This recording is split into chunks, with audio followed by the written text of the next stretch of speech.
राधे राधे दोस्तों, मैं आपको एक बहुत ही प्यारी सी कहानी सुनाने जा रही हूँ। मेरी कहानी आपको अच्छी लगे तो मेरे चैनल को सब्सक्राइब कीजिए, लाइक कीजिए और इस कहानी को शेयर कीजिए। एक राजा था, उसके 7 बेटे और एक बेटी थी, जो खुशी खुशी अपना जीवन बिता रहे थे। 7 भाई बहनों में इकलौती छोटी बहन बहुत ही शांत, सुहाग, आज्ञाकारी एवं संस्कारी थी। उनमें सबसे बड़े भाई का विवाह हो चुका था। 7 भाइयों में सबसे छोटा भाई एक आंख से अंधा था। छोटे भाई के दिल में अपनी इकलौती बहन के लिए बड़ा प्यार और लगाव था। एक दिन बड़े राजकुमार अपनी पत्नी और अपने छोटे भाइयों को साथ लेकर अपने खेतों में काम करने चले गए। चूँकि उस ज़माने में खेती बाड़ी आपसी सहयोग से हुआ करती थी, सभी लोग खेतों में काम करके जाने से पहले अपनी छोटी बहन को खाना बनाने का आदेश देकर घर से निकलते हैं।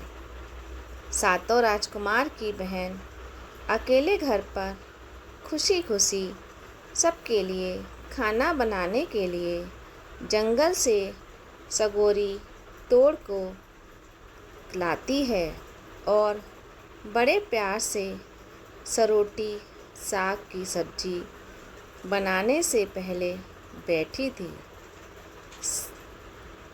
से और सब्जी काटने लगती है। इसी दौरान वह अपनी उंगली भी काट बैठती है और रक्त की एक तेज़ धार निकलने लगती है, जिससे उसका पूरा हाथ खून खून हो जाता है। तब राजकुमारी सोचने लगती है कि क्या करूं? अगर घर के दीवार में खून को पोंछूंगी तो भैया लोग देख लेंगे और चिंता करने लगेंगे, और यदि अपने कपड़े से पोंछूंगी तो भाभी खून लगा कपड़ा देखकर खाना नहीं खाएंगी। राजकुमारी इस डर से सब्जी पकाने वाले छाता साग में सारे खून को पोंछकर खून को बहने से रोकती है। फिर इसी खून लगे साग को सब्जी बनाती है। जब उसके सारे भाई और भाभी अपने खेतों से लौटते हैं तो छोटी बहन हमेशा की तरह सभी के लिए साफ थाली में खाना और मिट्टी के लोटे में पानी पीने के लिए देती है और सभी एक साथ खाना खाते हैं और पके हुए साग को खाकर खाने की जमकर तारीफ करते हैं और बेसाख अपनी बहन से पूछते हैं कि तुम्हारा द्वारा बनाया हुआ यह साग बहुत बार खाए हैं, परंतु आज की बनी सब्जी बहुत ही स्वादिष्ट थी। बताओ ना कैसे और क्या मिला मिलाकर इतनी स्वादिष्ट सब्जी बनाई हो। पहले तो राजकुमारी डर से सहम गई कि कहीं भाइयों को पता ना चल जाए कि मेरे हाथ की उंगली कट गई है। फिर वह थोड़ा सोचकर बोलती है कि कुछ नहीं भैया, जैसे हमेशा की तरह सब्जी पकाती थी वैसे ही तो बनाई हूँ। राजकुमारी अगले दिन 7 भाइयों के अनुरोध पर फिर से एक बार वही साग की सब्जी बनाती है, परंतु भाइयों को पिछले दिन के जैसा स्वाद नहीं मिलता। फिर ऐसा ही अनुरोध 3-4 बार हुआ, लेकिन खून लगे साग का स्वाद उनके मन मस्तिष्क से उतर ही नहीं रहा था।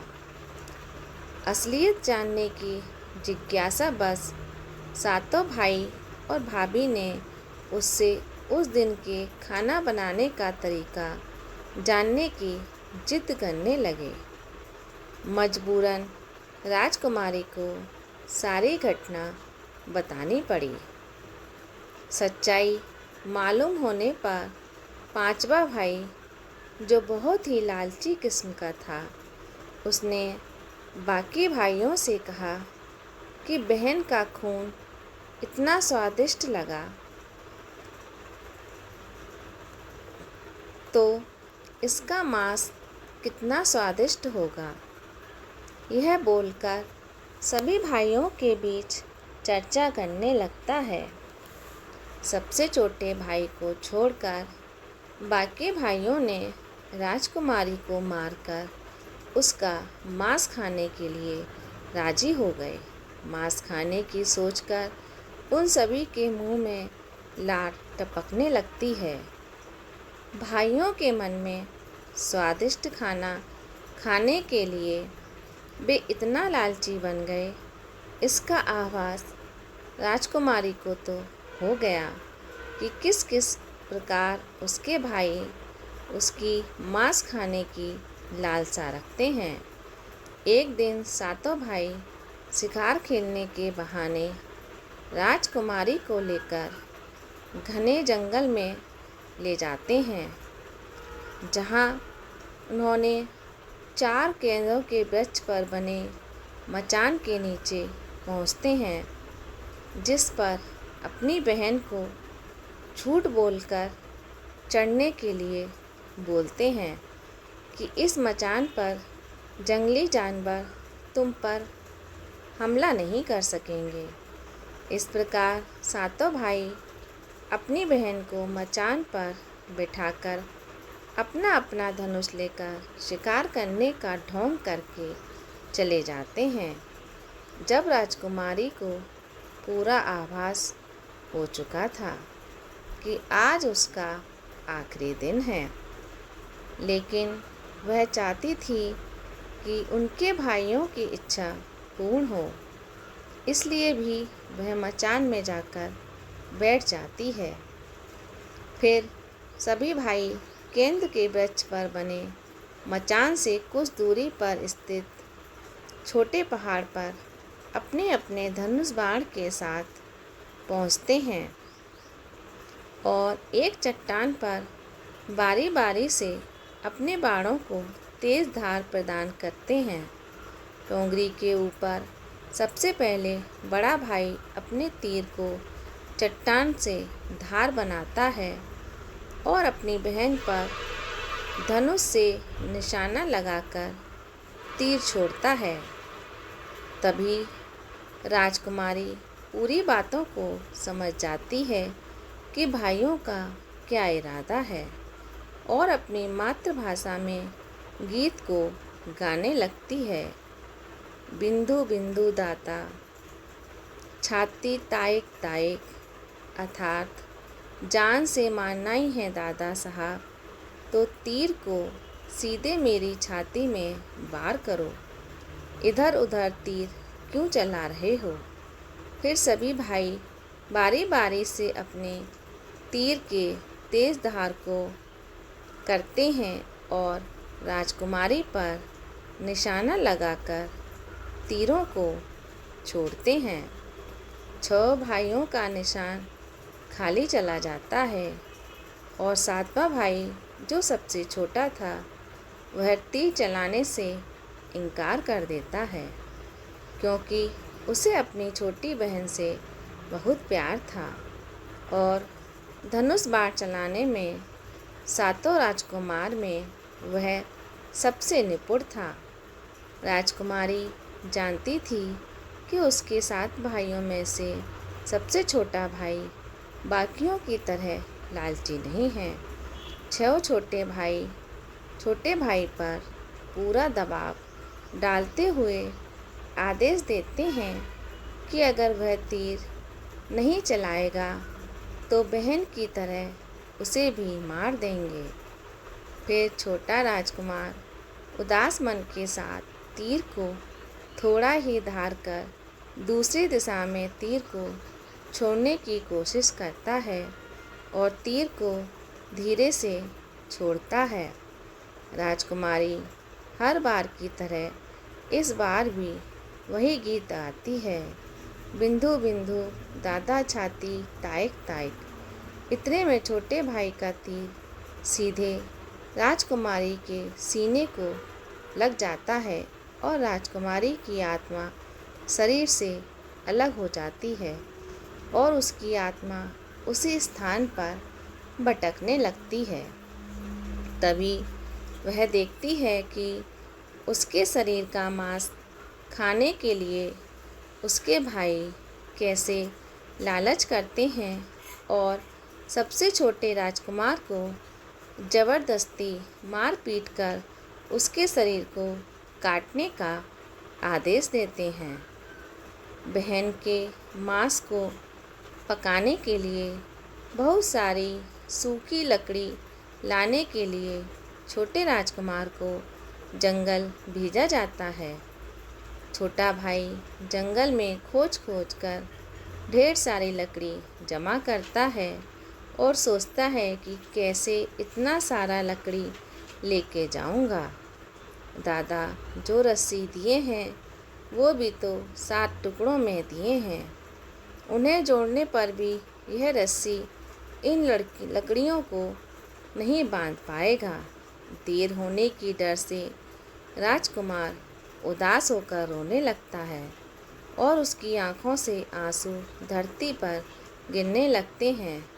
वह अपनी बहन को याद करके रो ही रहा होता है कि तभी एक नाग देवता वहाँ आ जाते हैं और पूछते हैं कि क्यों रो रहे हो राजकुमार। वह इधर उधर देखता है किंतु कोई भी उसे नज़र नहीं आता है। फिर राजकुमार को नाग देवता दिखते हैं और राजकुमार नाग देवता को अपनी पूरी आपबीती सुनाते हैं। फिर नाग देवता उसे कहते हैं कि मैं लकड़ी की मैं रस्सी की भांति लिपट जाता हूँ और तुम जैसे ही लकड़ी वहाँ रखोगे तो मैं धीरे से निकल जाऊँगा। और राजकुमार ऐसा ही करते हैं। सभी बड़े भाई यह देखकर चकित रह जाते हैं कि कैसे उनका छोटा भाई रस्सी के 7 टुकड़े होने के बावजूद भी जंगल से इतना सारा लकड़ी लेकर आता है। तत्पश्चात वे लोग अपने छोटे भाई को पानी लाने के लिए एक घड़ा में 7 छेद कर भेज देते हैं। छोटा राजकुमार पानी लाने के लिए एक छोटे से कुएं में जाता है और घड़े में पानी भरता है, परंतु उस घड़े में छेद होने के कारण सारा पानी गिर जाता है और राजकुमार वहीं बैठकर सोच सोच कर रोने लगता है कि बिना पानी के वापस जाऊंगा तो बड़े भैया लोग मुझसे मारपीट करेंगे। यह सारी घटना को घड़े के मेंढक, केकड़ा और मछली देख रहे थे और सुन रहे थे। वे तीनों राजकुमार को रोता देखकर पूछते हैं कि तुम क्यों रो रहे हो। फिर राजकुमार उन्हें अपनी आप बीती को विस्तार से बतलाता है और कहता है कि मैं अपनी प्यारी बहन के शरीर का मांस कैसे खा सकता हूँ। नहीं खाऊंगा तो बड़े भैया लोग मार पीट करेंगे। तब मेंढक कहता है कि तुम परेशान मत हो। हम सब मेंढक घड़ा के छेद में चिपक जाते हैं और फिर मछली और केकड़ा बोलते हैं कि तुम हमें लेकर चलो। तुम्हारे भाई जब राजकुमारी के मांस को खाएंगे तब तुम मछली को खाना और जब वे हड्डी को खाएंगे तब तुम केकड़े को खाना। बड़े भैया को शक नहीं होगा। फिर राजकुमार ने बिल्कुल वैसा ही किया जैसे केकड़े और मछली ने कहा था। रात को जब राजकुमारी का पका हुआ मांस खाने को परोसा गया तब बड़े भाइयों से छिपाकर वह मांस को दीमक के टिल्हे में डाल देता है और समय बीतने पर वहाँ बांस का एक बड़ा झुंड लगता है। इस घटना के बरसों बाद एक भीख मांगने वाला जोगी उसी बासौदा के पास से गुजर रहा था और वह सुंदर सुंदर बांस के मुद्दा को देखकर सोचता है कि अगर इतने सुंदर बांस से मैं कोई यंत्र बनाऊंगा तो इसका सुरीला धुन निकलेगा। उसी क्षण बांस में से आवाज़ आती है, ना काट रे जोगी, ई तो लागे भैया रोपल बांस। जोगी फिर भी बांस को काटता है। जोगी इसी उद्देश्य से एक मोटा बांस को टुकड़ा काट कर ले जाता है और इस बांस का आवाज़ इतना सुंदर है, यदि मैं केंद्र बनाऊंगा तो कितना मधुर आवाज़ निकलेगा। और जोगी इस बांस से एक सुंदर केंद्र का निर्माण करता है। इस केंद्र से इतनी मधुर ध्वनि निकलती है कि जोगी जहाँ जहाँ भी इसे बजाता है, इसके ध्वनि से लोग मंत्रमुग्ध हो जाते हैं।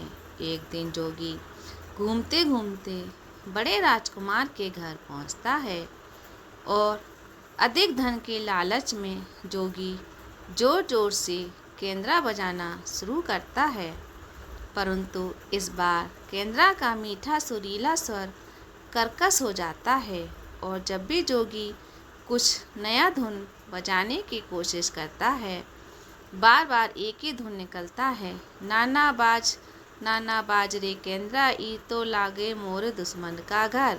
बार बार यही धुन निकलने पर बड़ा राजकुमार मार पीट कर जोगी को अपने घर से भगा देता है। ऐसे ही घूमते घूमते जोगी हर घर भाई के घर जाता है, लेकिन हर बार की भांति वही धुन, ना बाजा रे केंद्रा, ई तो लागो मारे दुश्मन का घर, बजाता है। यह धुन सुन सारे भाई जोगी को डांट डपट कर भगा देते हैं। सबसे अंत में जोगी छोटे भाई के घर पहुंचता है। छोटे भाई के घर के आंगन में प्रवेश करते ही केंद्रा खुद ही बजने लगता है, जोर जोर से बाज रे केंद्रा, ये तो लागे मोरे छोटे भैया को घर। बड़ा ही मधुर मीठे स्वर का धुन सुनकर छोटा राजकुमार चंद्राकर मोहित हो जाता है और यह सब धुन सुनकर छोटे राजकुमार से रहा नहीं गया और जोगी से केंद्रा की मुंह मांगी सोने की मोहरें देकर उसे खरीद लेता है तथा जोगी को अच्छे से मेहनबाजी करके अच्छे से विदा कर दिया जाता है। धीरे धीरे समय बीतता है और छोटे राजकुमार अपने काम से कुछ दिनों के लिए बाहर जाते हैं। जब वह वापस लौटता है तो देखता है कि उसका कमरा बहुत सुंदर ढंग से सजा हुआ है और घर के सारे बर्तन अच्छे तरीके से रखे हुए हैं। तब छोटा राजकुमार सोचता है कि हमेशा मेरे घर की साफ सफाई घर के नौकर करते हैं, लेकिन कभी भी इतना सुंदर सजाया हुआ नहीं होता है। फिर राजकुमार अपने नौकरों से पूछता है कि मेरे कमरे को इतना सुंदर किसने सजाया है। नौकरों के मना करने पर राजकुमार सोचते हैं शायद कोई भाभी आई होगी और मेरे कमरे को सजाकर चली गई होगी। जब भी राजकुमार घर से बाहर काम के लिए जाते, यही घटना हर बार देखने को मिलती और लगातार होने के कारण राजकुमार के मन में यह जानने की जिज्ञासा उमड़ने लगी कि आखिर मेरे घर को इतने सुंदर ढंग से कौन सजावट करता है।